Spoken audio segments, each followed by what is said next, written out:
Hi friends, welcome to our channel my life style and cooking.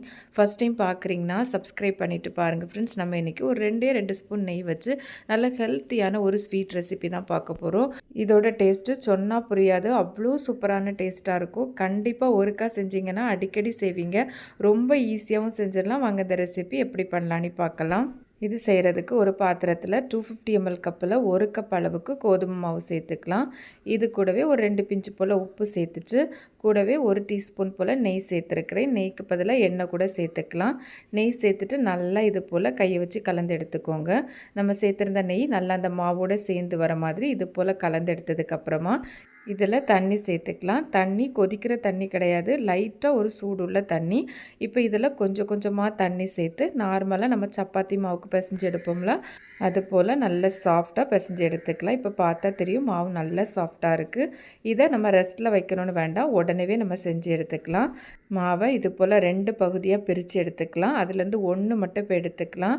நான் இங்கே சப்பாத்தி கல்ல எண்ணெய் கொஞ்சம் இந்த மாதிரி தடவி எடுத்துருக்கிறேன். நம்ம எடுத்திருந்த அந்த ஒரு உருண்டையை இது போல் கையை வச்சு ரோல் பண்ணி எடுத்துக்கலாம். நல்லா 2 கையை வச்சு ரோல் பண்ணி எடுத்துக்கோங்க. அப்போ தான் நமக்கு ஒரே மாதிரி சைஸில் கிடைக்கும். இந்த மாதிரி ரோல் பண்ணதுக்கப்புறமா இதை நம்ம கட் பண்ணி எடுத்துக்கலாம். ரொம்ப தடிமனாக இல்லாமல் இது போல் ஒரு திக்னஸ் வர மாதிரி கட் பண்ணி எடுத்துக்கலாம். இப்போ இதை ஒரு ஸ்டீமர் பிளேட்டில் எண்ணெய் தடவி எடுத்து வச்சுருக்கிறேன், அதில் சேர்த்துக்கலாம். இது போலவே நம்ம வச்சுருந்த இன்னொரு பகுதி உருண்டையும் நல்லா ரோல் பண்ணிவிட்டு நம்ம கட் பண்ணி எடுத்துக்கலாம். இது போல் எல்லாத்தையுமே ரெடி பண்ணி எடுத்ததுக்கப்புறமா நம்ம இதை ஆவியில் வேக வச்சு எடுத்துக்கலாம்.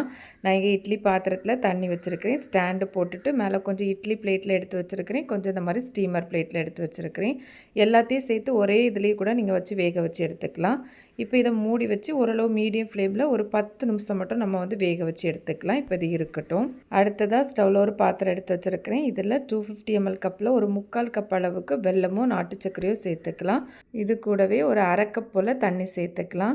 தண்ணி சேர்த்ததுக்கப்புறமா நம்ம வெல்லத்தை நல்லா கரைச்சி எடுத்துக்கலாம். பதம் எதுவும் வர வேண்டாம். வெல்லம்லாம் இது போல் நல்லா கரைஞ்சி கொதித்து வரணும். இந்த மாதிரி நல்லா கொதித்து வந்ததும் நம்ம ஸ்டவ் ஆஃப் பண்ணிவிட்டு மாற்றி வச்சிடலாம். நம்ம ஏற்கனவே வேக வச்சுருந்தோம்ல, இப்போ இதை வச்சு ஒரு 10 நிமிஷத்துட்டு ஆயிடுச்சு. நான் இப்போ ஓப்பன் பண்ணியிருக்கிறேன். எல்லாமே நமக்கு நல்லா வெந்து வந்துட்டு இப்போ நம்ம இதை வெளியே எடுத்து வச்சிடலாம். அடுத்ததாக ஸ்டவ்வில் ஒரு பேன் எடுத்து வச்சுருக்கிறேன். இதில் 1 டீஸ்பூன் போல் நெய் சேர்த்துக்கலாம். மொத்தத்தில் இந்த ரெசிபிக்கு 2 டீஸ்பூன் அளவு தான் நெய் சேர்த்துருக்குறோம். இது கூடவே 1 டேபிள் ஸ்பூன் போல் கருப்பு உலர் திராட்சை சேர்த்து நல்லா நெய்லேயே வறுத்தெடுத்துக்கலாம். இது போல் நல்லா வறுபட்டு வந்ததும் இது கூடவே பொடியாக நறுக்கி கொஞ்சமாக முந்திரி பருப்பு மட்டும் இதில் சேர்த்துருக்கிறேன். ஒரு டேபிள் ஸ்பூன் போல் இருக்கும். இதில் சேர்த்துருக்கிற முந்திரி பருப்பு உலர் திராட்சைலாம் ஆப்ஷனல் தான், தேவைப்பட்டால் சேர்த்துக்கோங்க, இல்லைனா ஸ்கிப் பண்ணிவிட்டு கூட செய்யலாம். சேர்த்து இந்த மாதிரி நல்லா வறுபட்டு வந்ததும் இது கூடவே 1/2 கப் அளவுக்கு தேங்காய் துருவல் சேர்த்துருக்கிறேன். நல்லா ஃப்ரெஷ்ஷாக துருவினா தேங்காய் துருவலாக சேர்த்துக்கோங்க.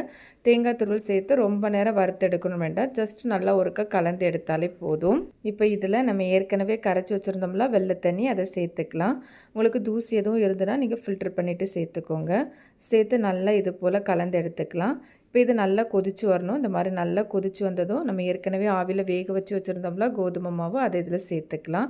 நல்லா ஆறுனதுக்கப்புறமா எடுக்கிறதுக்கு நல்லா ஈஸியாக இருக்கும், ஒட்டி ஒன்றும் வராது. இப்போ இதில் சேர்த்து நல்லா கலந்து எடுத்துக்கலாம். இது போல் நல்லா கலந்து எடுத்ததுக்கப்புறமா நம்ம இதை மூடி வச்சிடலாம். இது நல்லா கொதித்து வரட்டும். ஓரளவு மீடியம் டு ஹை ஃப்ளேமில் கூட வச்சுக்கலாம். அடிக்கடி திறந்து நம்ம கலந்து எடுத்துக்கலாம். நம்ம சேர்த்துருந்த தண்ணியெல்லாம் நல்லா வற்றி வரணும். இது போல் நல்லா வற்றி வரணும். உங்களுக்கு பார்த்தா தெரியும், இந்த மாதிரி ஒரு திக்னஸ்க்கு ரெடி பண்ணி எடுத்துக்கோங்க. உங்களுக்கு கொஞ்சம் லிக்விடாக இருக்கிற மாதிரி பிடிக்கும்னா நீங்கள் ரொம்ப வற்றி எடுக்கணும்னு வேண்டாம். இப்போ இது கூடவே ஒரு 1/4 டீஸ்பூன் போல் ஏலக்காய் பொடி வாசனைக்கு சேர்த்து கலந்து எடுத்துருக்கிறேன். கடைசியாக இது கூடவே நல்லா திக்கான தேங்காய் பால் ஒரு 4 டேபிள் ஸ்பூன் போல் ஒரு 1/4 கப் போல் சேர்த்துருக்கிறேன். தேங்காய் பால் சேர்த்து நல்லா கலந்ததுக்கப்புறமா ஸ்டவ் வேணால் ஆஃப் பண்ணிக்கலாம். இந்த மாதிரி சாப்பிட்றதுக்குமே இது ரொம்பவே நல்லாயிருக்கும். நான் இது போல் நல்ல ஒரு திக்கான ஒரு கன்சிஸ்டன்சியில் ரெடி பண்ணி எடுத்துருக்கிறேன். எப்படி சாப்பிட்டாலுமே இது சாப்பிட்றதுக்கு ரொம்ப சூப்பராக இருக்கும். இப்போ ஸ்டவ் ஆஃப் பண்ணிவிட்டு பிளேட்டுக்கு மாற்றி எடுத்துக்கலாம். ரொம்ப டிஃப்ரெண்ட்டான ஒரு சுவையில் ரொம்ப சூப்பராக இருக்கும். ஒரு ஹெல்த்தியான ஒரு ரெசிபி. ஸ்வீட் சாப்பிட்ணும், கொஞ்சம் ஹெல்த்தியாக சாப்பிட்ணுன்னா கண்டிப்பாக ட்ரை பண்ணி பாருங்கள்.